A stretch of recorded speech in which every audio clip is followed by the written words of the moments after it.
I sat in my corner office at Quantum Solutions, watching the sun rise over the city skyline. Below, employees of Maxwell Industries streamed into their building, not realizing that every keystroke, every login, every piece of data they touched today would flow through my software platform, the same platform their CEO had once called worthless. The irony wasn't lost on me. 5 years earlier. This is a joke, right? James Maxwell II leaned back in his leather chair, looking at my presentation with barely concealed disdain. You expect me to believe that some entry-level programmer has created a system that could revolutionize our entire operation. I stood my ground despite the trembling in my hands. At 24, I was the youngest senior developer at Maxwell Industries, though you wouldn't know it from my salary or title. The numbers speak for themselves, sir. My platform could reduce our processing time by 80%, cut operational costs by half, and... Enough. He waved his hand dismissively. David, why did you waste my time with this? David Chen, my immediate supervisor, shifted uncomfortably. Miss Sullivan showed promising results in initial testing. You thought wrong. Maxwell's voice cut like ice. We're a Fortune 500 company, not some startup playground. We don't need software cobbled together by junior staff who don't understand real business needs. I felt my face burn. Mr. Maxwell, if you just look at the test results. Miss Sullivan. He stood, his 6'2" frame towering over my desk. Let me make this clear. Your software is worthless. Your ideas are naive. And if you want to keep your job, you'll focus on your actual duties instead of playing entrepreneur. The meeting ended there. I walked out clutching my laptop, my dreams of revolutionizing the company's outdated systems crumbling around me. But that wasn't the worst part. The worst came 2 weeks later when I discovered what they'd really done with my presentation. I was working late, as usual, when an email notification popped up on my screen. Someone had forgotten to revoke my access to the executive team's shared drive. There, in a folder marked Strategic Initiatives, I found my platform presentation with David Chen's name on it. They had stolen my work. But they'd done it wrong. The implementation plan they drafted missed crucial elements of the system architecture. If they tried to build it this way, it would fail spectacularly. I should have reported it. Should have gone to HR or legal. Instead, I did something better. I quit. My resignation letter was brief and professional. I cited personal reasons, gave my 2 weeks' notice, and left with nothing but my original code and my determination to prove them wrong. They never thought to check what I took with me. Never imagined that their worthless junior programmer had already patented the core algorithms of the platform under my own name. The first 6 months were brutal. I moved into a tiny studio apartment, lived on ramen noodles, and coded 18 hours a day. My platform evolved into something far beyond what I'd originally pitched to Maxwell Industries. I called it Neuratech, a fully integrated enterprise management system that could adapt and learn from user behavior. It wasn't just a software platform. It was a digital nervous system for corporations.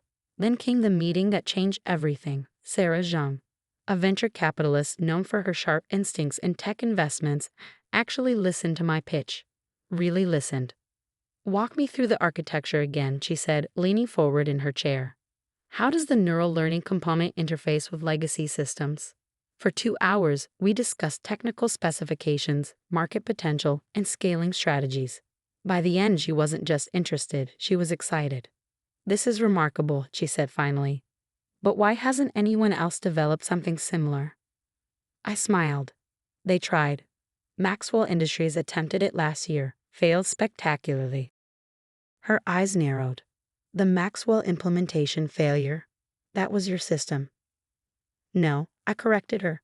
That was their attempt to copy my system, without understanding how it actually worked. She laughed then, a sharp, delighted sound. Oh, this is perfect. Do you know how many companies are desperate for exactly this kind of solution after watching Maxwell crash and burn? I knew. I'd been counting on it. I want in, she said. $5 million for 20% stake, plus connections to every major tech company in the country. A week later, Neuratech was born. We moved fast. Sarah's connections opened doors I hadn't even known existed. Within 3 months, we had our first major client, a regional bank looking to modernize their systems. Within 6 months, we had a waiting list. The platform worked exactly as I designed it. Companies reported efficiency increases beyond even my original projections. Word spread. I kept my name out of the press, using my middle name and my mother's maiden name professionally. As far as the business world knew, Neuratech was founded by Elizabeth Morgan, a previously unknown software architect. Maxwell Industries didn't make the connection. How could they? Their worthless junior programmer couldn't possibly be the mysterious CEO taking the tech world by storm. They were too busy dealing with their own problems. Their failed attempt to implement their stolen version of my platform had cost them millions. Their stock was dropping. Their competitors were pulling ahead. Then came the email I'd been waiting for. Dear Ms. Morgan, I represent Maxwell Industries, a Fortune 500 company currently seeking to modernize our enterprise systems. We've been following Neuratech's success with great interest. Sincerely, James Maxwell, Iowa CEO, Maxwell Industries. I read the email 3 times, savoring every word. They weren't just asking for help, they were begging. Sarah called me as soon as she saw the email in our system. Tell me you're going to take this meeting, she said, barely containing her glee. Of course. I smiled, looking out my office window at the Maxwell Industries building. But not right away. Let them sweat a little. You're evil, she laughed. I love it. I let them wait 2 weeks before responding. 2 weeks during which their stock fell another 15%. 2 weeks of watching James Maxwell II give increasingly desperate interviews about his company's digital transformation strategy. Finally, I agreed to a meeting. But not at their offices. They would come to me. I spent the morning of the meeting in my private gym, working off nervous energy. The irony of the situation wasn't lost on me. 3 years ago, I'd stood nervously in Maxwell's office, watching him dismiss my life's work as worthless. Today, he would walk into my building, into my office, never knowing he was about to beg the same person for help. My assistant's voice came through the intercom. Mr. Maxwell and his team have arrived. I smoothed my designer suit, worth more than 3 months of my old Maxwell Industries salary, and smiled. Send them up. The game was about to begin. James Maxwell II hadn't changed much in 3 years. Same expensive suit, same air of entitled arrogance. But something was different in his eyes now, a hint of desperation he couldn't quite hide. Ms. Morgan. He extended his hand, trying to project confidence. Thank you for meeting with us. Behind him stood David Chen, looking considerably grayer than I remembered, and 2 other executives I recognized from my Maxwell days. None of them showed any sign of recognizing me. Amazing what a designer wardrobe and success can do to change how people see you. Please sit. I gestured to the conference table, deliberately taking my time settling into my chair. Let them wait, just as they'd made me wait 3 years ago. I'll be direct, Maxwell began. Maxwell Industries is looking to modernize our enterprise systems. Your platform's reputation speaks for itself. I raised an eyebrow. Does it? Tell me, Mr. Maxwell, what exactly do you know about our system? He launched into a clearly rehearsed speech about Neuratech's market success. Careful to use technical terms I knew he didn't understand. David Chen kept nodding, probably having briefed him on the talking points. Impressive research, I said when he finished. But you haven't mentioned your company's previous attempt at digital transformation. The room temperature seemed to drop 10 degrees. Maxwell's jaw tightened. That was an unfortunate misstep, he said carefully. We received some bad advice. David Chen suddenly became very interested in his tablet screen. Bad advice? I picked up my iPad, pulling up some files. You mean the platform you tried to implement 2 years ago? The one that cost you $30 million and failed spectacularly. How did you? David started, but Maxwell cut him off with a glare. We've learned from our mistakes, Maxwell said smoothly. That's why we're here.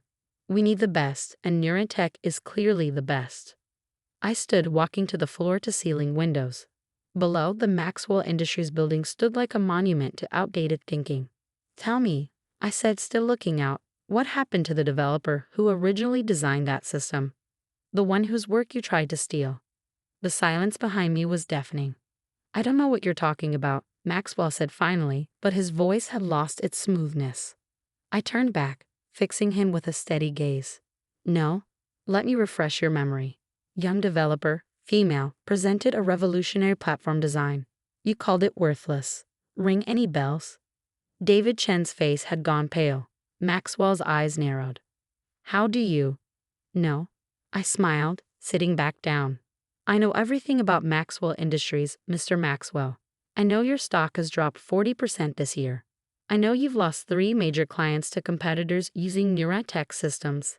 I know you're 6 months away from being voted out by your board if you don't turn things around.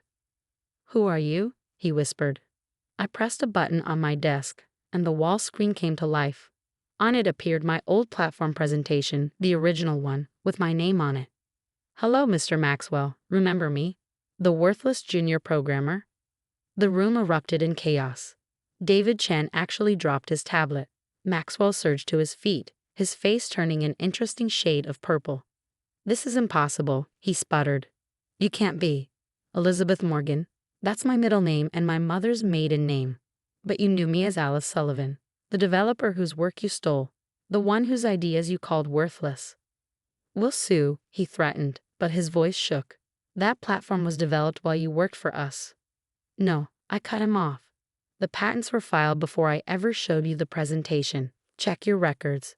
Oh wait, you can't. Your system is too outdated to access archives that old. If only someone had warned you about the need to modernize. I stood smoothing my skirt. But that's not why you're here. You're here because you need Neuratech. Your entire industry has moved to our platform. You're hemorrhaging clients every day you delay. Name your price, Maxwell said through gritted teeth. Price? I laughed softly. Mr. Maxwell, you don't understand. I'm not selling to you. I'm buying you. I slid a document across the table. Neuratech is launching a hostile takeover of Maxwell Industries. We already have support from 40% of your shareholders. With your stock price dropping, we'll have the rest within weeks. The blood drained from his face as he read the papers. This is revenge, he said weakly. No, Mr. Maxwell, this is business. Your company is undervalued, has a strong client base, and would benefit from proper technological integration. It's exactly the kind of acquisition Neuratech looks for. I paused. The fact that it's deeply satisfying is just a bonus. The board will never approve. They already have. I pressed another button, and new documents appeared on the screen. They voted this morning. You're the last to know. David Chen looked like he might faint. What happens to us? That depends. I sat back down. Neuratech believes in keeping valuable employees. Of course, we'll need to evaluate everyone's contributions carefully, starting with how they treat junior developers with innovative ideas. The implications hung heavy in the air. You can't do this, Maxwell whispered. I already have. I stood again. Security will escort you out. HR will contact you about the transition. Oh, and Mr. Maxwell, your office has a lovely view. I think I'll keep it. After they left, Sarah called. How did it feel? Better than I expected, I replied, watching through my window as Maxwell and his team hurried out of the building. How's the stock responding? Up 12% on the news. The market loves the idea of Neuratech modernizing Maxwell Industries. I smiled. Schedule the press conference for tomorrow. It's time for Elizabeth Morgan to show her face publicly. Going to give them the full story? No, I turned away from the window. The story isn't about revenge. It's about innovation winning over obsolescence, about the future replacing the past, and about worthless software becoming priceless. Exactly. The next day, as I stood at the podium announcing Neuratech's acquisition of Maxwell Industries, I wore the same blazer I'd worn to that first failed presentation. No one else would know the significance, but I did. The reporters asked about my background, about why I'd stay out of the public eye. I gave them practiced answers about focusing on development, about letting the technology speak for itself. They didn't need to know about the garage coding sessions, the nights spent perfecting algorithms, the tears of frustration when Maxwell had dismissed my work. Success was revenge enough. Maxwell Industries became a Neuratech subsidiary within a month. I kept my promise about evaluating employees. Many stayed. Some even flourish under the new management. David Chen now works in middle management, overseeing basic system maintenance. He's good at following protocols, just not at recognizing innovation. As for James Maxwell II, he retired to spend more time with his family. His corner office became my secondary workspace, a reminder that no good idea is ever truly worthless. It just needs to find the right person to believe in it. Sometimes during late nights at the office, I pull up my old presentation, the one they called worthless. I keep it as a reminder that success isn't about proving people wrong. It's about proving yourself right. The Maxwell Industries building still stands, but now it's part of the Neuratech campus. Every morning, thousands of employees log into their systems, their work flowing through my platform, their successes built on the foundation of an idea once dismissed as worthless. And in my old blazer pocket, I keep a small note, my original resignation letter from Maxwell Industries. On the back, in my handwriting from 3 years ago, are the words, "Remember this moment. It's not the end." I was right, it wasn't the end. It was just the beginning.